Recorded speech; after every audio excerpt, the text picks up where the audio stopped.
Let's declare the 5 confessions of the blood. Through the blood of Jesus, I have been redeemed from the power of the enemy. Through the blood of Jesus, all of my sins have been forgiven because I walk in the light as he is in the light and have fellowship with my brethren. The blood of Jesus, the Son of God, cleanses me now from all sins. Through his blood, I am justified. Through his blood, I am sanctified. In John 6, in John 6, 54 to 56, Jesus said again, I tell you the truth, unless you eat the flesh of the Son of Man and drink his blood, you cannot have eternal life within you.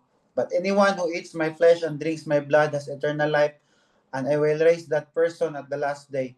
For my flesh is true food, and my blood is true drink. Anyone who eats my flesh and drinks my blood remain in me. Thank you, Lord, nga karon no atong andaman no ug atong dunganan. O gingon po diya sa 1 Corinthians 11 verse 23, for I received from the Lord which I also delivered to you, that the Lord Jesus on the same night which he was betrayed took bread. Thank you, Lord. So karon mag-communion ta atong dunganan sa pagkaon no. Ang bread no ug ang juice.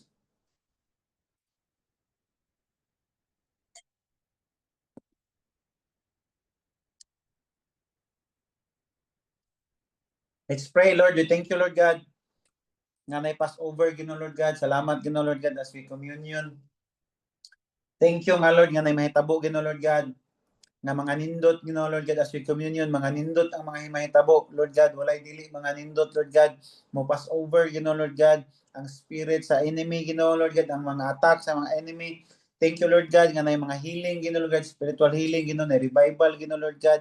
I will pray for that physical healing, Lord God. Salamat, Ginoo Lord God, nga more testimony sa amo, Lord God. Thank you for everything, Lord God. In Jesus' name, amen.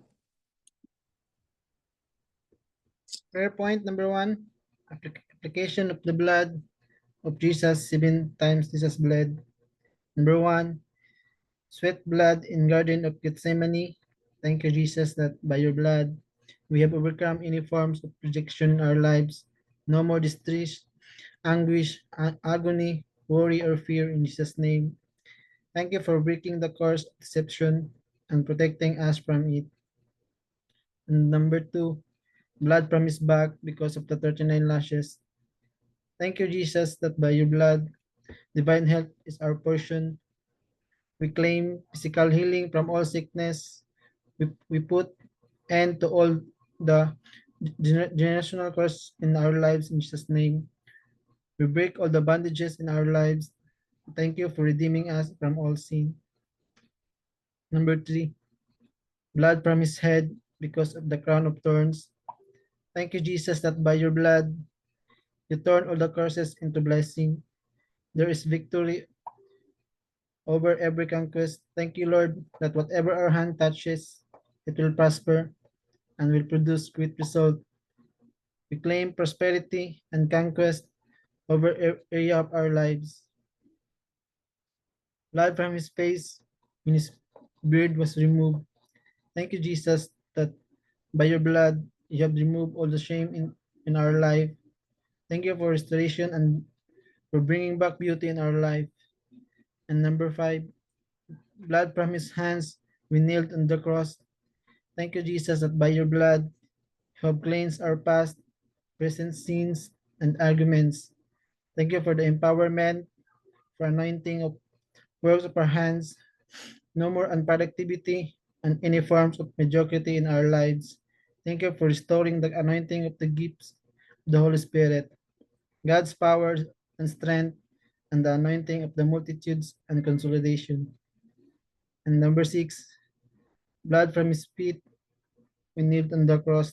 Thank you, Jesus, that by your blood you have restored us in the right path and put us in the center of God's will, that we will be in the place where God wants us to be. We will and we will never miss any of his divine appointment. In the last, blood, number 7, blood from his heart. Thank you, Jesus, that by your blood you took all our pain and into joy. Thank you for the emotional healing and giving us a brand new heart, a heart that loves to worship, and has passion of God and compassion for people. Thank you, Lord, for the blood and what you have done on the cross. In Jesus' name, amen. Let's pray for prayer point number 2. Charababa. Father Father in heaven, in the name of Jesus, we declare the power and anointing of the Holy Spirit over our man and woman of God, Pastor Nonon and Pastor Tinik, together with Isa and David, and every New Gen primary leaders, also leaders, every family, and everyone connected to the ministry to this grace will experience all around prosperity, favor, blessing, and protection in the name of Jesus. Every prayer answered, every need met, and every dream fulfilled in Jesus' name. We declare wisdom, discernment, and fire to do your purpose and produce great exploits in Jesus' name. According to Daniel verse 11, chapter 32b, but the people who know their God shall be strong and carry out great exploits. Yes, Lord, we declare that you will avenge us, Lord. We declare your word in Isaiah 54, verse 15. If anyone dares to attack you, it will not be my doing. Whoever attacks you will surrender to you. Yes, Lord, no weapons against us, Lord, will our lives, Lord. According to Isaiah, according to the Deuteronomy 28:7, Lord, the Lord will grant that the enemies who rise up against us will be defeated before us. They will come from one direction, but flee from us in 7.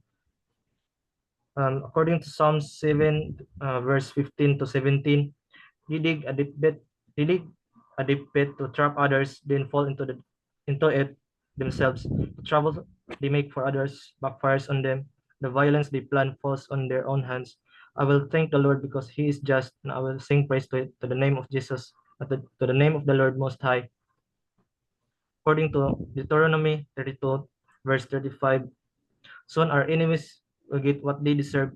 Suddenly they will sleep, and total disaster will quickly follow. Yes, Lord, no enemy will take over our lives, Lord. We will be victorious always, Lord, in our endeavors, Lord, in our life, Lord. May hatag guidance, Lord, always, Lord, wisdom, Lord, na hatagan mo mindset, Lord, na dili mo papili, Lord, sa among mga negativities sa among kinabuhi, Lord. Walay maka-bring down sa mga, Lord. Thank you, Lord. We invoke our covenant with you and we believe that you will always be, that we will never be defeated. We are always victorious in Jesus' name. Amen. PowerPoint number 3, and screen cast, Shandarababa. Father, in the name of Jesus, we go out to the team of godly, sold out, strong, wise, committed, primary 12, 144 C leaders and 178 C leaders. We pray for 1,000 C leaders this year. Leaders who are spiritual, not emotional. Let your word be the final authority in our lives. We will walk by faith. Based on your word, we will enjoy solving problems and delivering results to break our own records and set new records. Holy Spirit, empower us with your power and grace to produce leaders. Let the anointing to produce world-class leaders and multi-millionaires find expression in our lives in Jesus' name. As you said in Psalm 112, verse 1 to 3, praise Lord, blessed are those who fear the Lord, who find great delight in His command, that their children will be mighty in the land. The generation of the upright will bless. Wealth and riches are in their houses, and the righteousness endures forever. Yes, Heavenly Father, Lord God, we thank you, Lord God. I pray, Lord, nga this year, Lord God, Lord God, magawas, Lord God, ng mga godly, mga sold out, Lord God, ng mga leaders, mga 144 and 178, Lord God, I pray, Lord God, nga Lord, committed sa God to serve you, Lord God, I pray, Lord God, nga every primary leader, Lord God, who gonna complete their 12 and 144, Lord God, I pray, Lord God, nga Lord, ikaw, Lord God, truly, Lord God, mag-work, Lord God, sa mga kinabuhi, Lord God, I pray, Lord God, nga Lord, whatever, Lord God, na mong ipang set, Lord God, nga Lord, nga goal, Lord God, thank you, God, by the help, Lord God, sa Holy Spirit, Lord God, amo na ma-achieve in and goal, Lord God, nga result, Lord God, we pray, Lord God, nga kini 1,000, Lord God, nga leaders, Lord God, makita dyan na mo karon nga year, Lord God. Thank you, God, kay Lord, this year, Lord God, maka-experience mo, Lord God, of harvest, Lord God, multitude and multiplication, Lord God. I pray, Lord God, nga Lord, tanan, Lord God, ng mga leaders, they are spiritual, Lord God, not emotional, Lord God. They are always mag-base, Lord God, sa mong word, Lord God. Pray, Lord, nga ilang word, ay mong word, Lord God, will be always the final authority, Lord God, sa ilang life, sa among life, Lord God. Pray, Lord God, nga Lord, we're gonna break, Lord God, mga new, Lord God, na mga records, Lord God, kung sa among result last year, Lord God. I pray, Lord God, nga karon nga year, Lord God, will be times 10, Lord God, even will be more, Lord God. Pray, Lord God, nga Lord, we're gonna always empower us, anoint us, Lord God, even always put, Lord God, fire, Lord God, sa among mga kasing-kasing, Lord God. Pray, Lord God, nga every leaders, Lord, dili sa maka-experience, Lord God, kakapoy, Lord God, always yung mga taga ng strength, Lord God. Pray, Lord God, Lord, anointing, Lord God, to produce, Lord God, leaders and multi-millionaires, Lord God. Pray, Lord God, nga all the leaders, Lord God, sa New Gen, Lord God, will always excellent, Lord God. Pray, Lord God, Lord, ay tagan minimo all the more, Lord God, og wisdom, Lord God, knowledge, understanding, Lord God, even increase mo, Lord God, ang mga strategy, Lord God. Pray, Lord God, nga Lord, sa time nga mag-base mo sa mong word, Lord God. Thank you, God, kay Najay, result, Lord God, na mong abot, Lord God. Thank you, God, for everything. Sinner, pray. Amen. So let's pray for prayer point number 4. Sharababababa. Ora basakariyarabababa. Father God, Lord, bless our nation, Lord God, Lord. Our beloved Philippines, Lord God, Lord. I declare and decree, Lord God, Lord. We bind, Lord God, Lord. We pull down, Lord God, every spirit, Lord God, of addiction, Lord God, Lord. Sa drugs, Lord God, Lord. Even, Lord God, Lord. Sa mga uban pang vices, Lord God, Lord. O sa suga, Lord God, Lord. Even, Lord God, Lord. I pray, Lord, officials, Lord God, Lord. Ilang mindset, Lord God, Lord. No more corruptions, Lord God, Lord. I declare, Lord God, Lord, nga all the more nimo, Lord God, imong hands, Lord God, Lord, maglihok, Lord God, Lord, sa among country. And even, Lord God, Lord, magpaingkod ka, Lord God, mga godly leaders, Lord God, Lord, nga mag-lead, Lord God, Lord, sa among country, Lord God, Lord. In Psalms 5:12, for you bless the righteous, O Lord, you cover him with favor as with a shield. Psalms 90 verse 17, may the favor of the Lord of God, our God rest on us, establish the work of our hands for us. Yes, establish the work of our hands. Leviticus 26, 9-11, I will look on you in favor and make you fruitful and increase your numbers. And I will keep my covenant with you. You will still eating last year's harvest when you will have to move it out to make room for the new. I will put my dwelling place among you, and I will not abhor you. Yes, Lord God, Lord. Even, Lord God, Lord, I also pray, Lord God, Lord, for the life, Lord God, Lord, of Pastor MJ, Lord God, Lord. I declare and decree, Lord God, Lord, na normal tanan, Lord God, mga vital signs, Lord God, even, Lord God, sa mga doctors, Lord God, Lord, na mag-operate, Lord God, Lord, sa pag-opera, Lord God. Bless their hands, Lord God, Lord, na accurate, Lord God, operations, Lord God, Lord. Even, Lord God, Lord, thank you, Lord God, for the complete healing, Lord God, Lord, sa kinabuhi ni Pastor Juvie, Lord God, and Brother Idsam, Lord God. I apply the blood of Jesus upon their lives, Lord God, Lord, nga di magduga, Lord God, magagawas na sila sa ICU, Lord God, Lord. And even, Lord God, Lord, mubalik, Lord God, ang kabaskog sila lawas, Lord God, Lord. Na all the more pa sila, Lord God, Lord, mga lagad ya kanimo, Lord God, Lord. In James 5:16, the prayer of the righteous person is powerful and effective.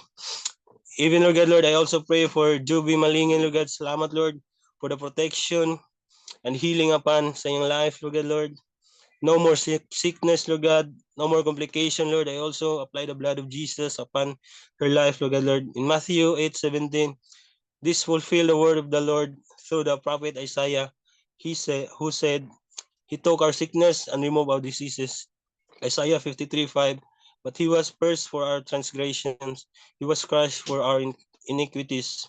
The punishment that brought us peace was on him, and by his wound we are healed. Psalms 91 verse 16, with long life I will satisfy him and show him my salvation. Jeremiah 30 verse 17, for I will restore health to you, and your wounds I will heal, declares the Lord. Salamat, Lord, for everything, Lord God, for your protection, Lord God, even, Lord God, healing, Lord God, sa matag usa, Lord God, Lord. Salamat sa tanan, Lord God, Lord. In Jesus' name pray. Amen.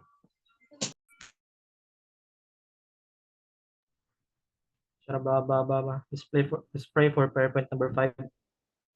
Sharabababa. Father, thank you for the best lands. We declare in the name of Jesus, swift and smooth land processing, building approval, and construction for our 6,000 to 10,000 seating capacity church. In the name of Jesus, we come before you with grateful hearts, thanking you for the gifts of the new land. Tonight, Lord, we ask for the divine peace to rest upon it, from the soil to the structures that will be built. Let the step of the construction be guided by your hand, Lord. Yes, Lord. Tagan mo guidance, Lord, mga builders, Lord, mga construction workers, Lord, o mga hatagan mo sila wisdom, Lord, ilang planning, Lord, always, Lord, na puno og guidance sa imo, Lord, puno sila wisdom, Lord, mo silang hatag understanding sa ilang mga plano, Lord, ilang mga foundation, Lord, Lord, kay puno og strength, Lord, na maglast, Lord, dili sila makuan, Lord, dili mabroken og dali, Lord. I pray, Lord, na imong hatagag kuan, Lord, kanang usab, Lord, as always, Lord, every day, Lord, may hatag wisdom o guidance, Lord. We declare that no confusion, conflict, or disturbance will arise. We speak your protection over every worker, every plan, and every corner of the land. May this place be filled with your presence, and may it bring blessing to all who dwell and work there. We entrust everything into your care, and we claim peace, order, and favor, that there will be peace in the construction and on the land, that no one will cause trouble, in Jesus' name. Yes, Lord, may hatagag protection, Lord, from anything, Lord, na maka-harm sa mga, Lord, may hatagag kuan, Lord, one understanding sa among mga mindset, Lord, na may hatagag blessing, Lord, sa amuang mind, Lord, na puno may kanang calm understanding, Lord, among planning, Lord, will produce great result, Lord. We declare the favor of God and favor of men, favor from government and private institutions, according to Proverbs 21, verse 1. In the Lord's hand, the king's heart is a stream of water that he channels towards all who please him. Whenever we turn, favor is on our side, Lord. Thank you, Lord, for your faithfulness and favor. Today, we humbly ask for more. We pray that hectares of land will be added for parking, for expansion, for the greater vision you have planted in our hearts, Lord. Let every piece of land be released in Jesus' name.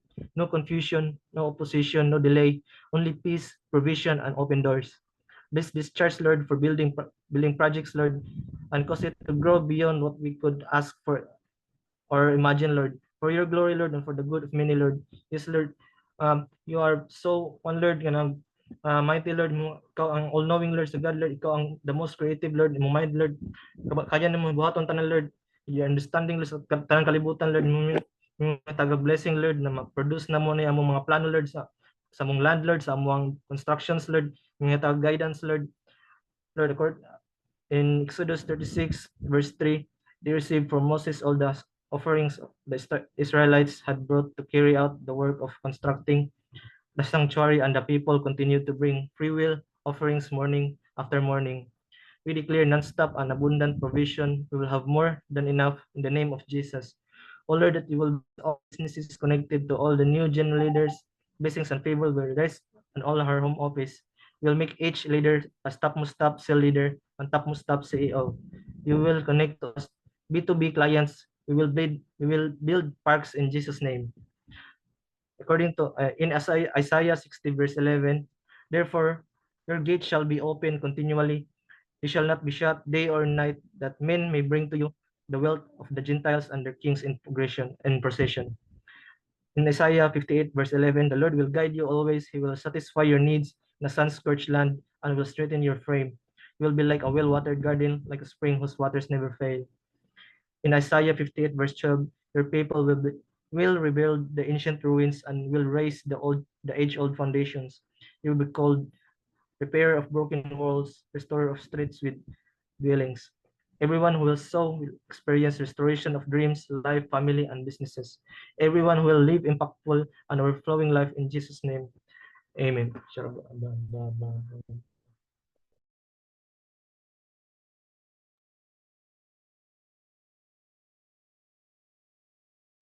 Amen. Open cam daw tanan. Clay. Open cam, open mic. Sige, no? Mag-pray tanon. Praise ta. Lord, we thank you for everything. Bless our topic, Lord God, sa prayer, Lord God. Thank you for our leaders, Pastor Nono, Pastor Atini, Lord God. Bless them all the more, Lord God, in Jesus' name. Amen. So, game. Play na game.